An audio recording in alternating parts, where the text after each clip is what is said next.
চেয়েছিল সরকারি চাকরিতে অধিকার, হয়ে গেল সরকার।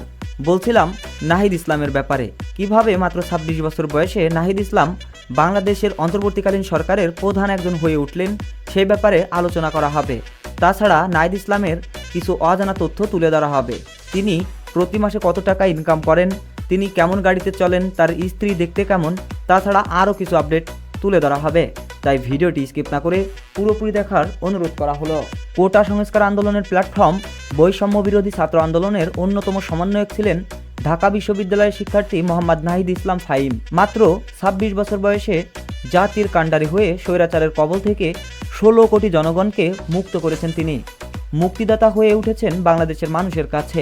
মিষ্টভাষী ও মিশুক প্রকৃতির যুবক নাহিদ বক্তব্য দানে বেশ পটীয়সী, কর্মসূচির নাম নির্ধারণে বেশ বৈচিত্র্য দেখিয়েছেন তিনি। আন্দোলনে সুশৃঙ্খলভাবে সমন্বয় করতে পেরে সবার প্রশংসা কুড়িয়েছেন নাহিদ। নাহিদ ইসলামের ডাকনাম ফাহিম। সরকারি বিজ্ঞান কলেজ থেকে উচ্চ মাধ্যমিক পাশ করেছেন তিনি, আর ঢাকা বিশ্ববিদ্যালয়ের সমাজবিজ্ঞান বিভাগ থেকে মাস্টার্স সম্পন্ন করেছেন। জন্ম ১৯৯৮ সালে ঢাকায়। বাবা একজন শিক্ষক, মা ঘর সামলে সন্তানদের মানুষ করেছেন। ছোট এক ভাই রয়েছে তার। নাহিদ বিবাহিত। মাসখানেক আগেও বাংলাদেশের হাতগোনা কয়েকজন মানুষই জানতেন নাহিদের নাম।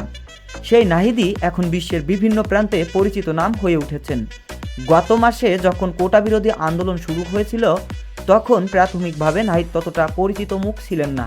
কিন্তু জুলাইয়ের মাঝামাঝি সময় নাহিদকে অপহরণ করার পর থেকেই বৈষম্য বিরোধী ছাত্র আন্দোলনের এই সমন্বয়কের নাম ছড়িয়ে পড়তে থাকে। কোটা বিরোধী আন্দোলন ঘিরে তাকে দুবার আটক করা হয়।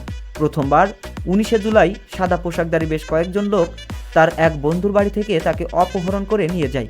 চোখে কাপড় বেঁধে হাতকড়া পরিয়ে তার উপর অকথ্য নির্যাতন চালানো হয়।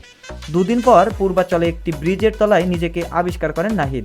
মানে নাহিদকে সেখানে ফেলে রাখা হয়।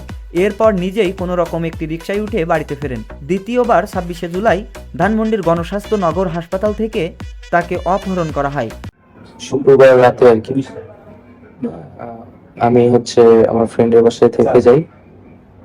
তো ওই দিন মানে শনিবার দিবাগত রাতে তো ২টা থেকে ৩টার মধ্যে পুলিশ এবং ডিবি পুলিশের পরিচয়ে এক গ্রুপ একদল মানুষ ওই বিল্ডিং এ তালা ভেঙে প্রবেশ করে।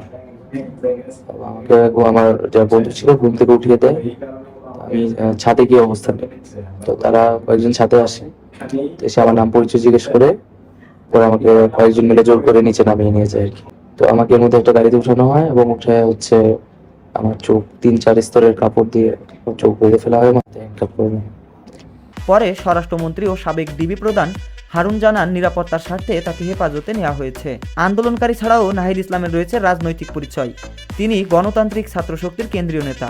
ছাত্র অধিকার সংরক্ষণ পরিষদ থেকে বেরিয়ে ডাকসুর সাবেক সমাজসেবা সম্পাদক আক্তার হোসেনের নেতৃত্বে গড়ে তোলা হয়েছিল গণতান্ত্রিক ছাত্র শক্তি। নাহিদ ইসলাম বাংলাদেশের ছাত্রদের শিখিয়েছেন কিভাবে নিজেদের অধিকার আদায় করে নিতে হয়।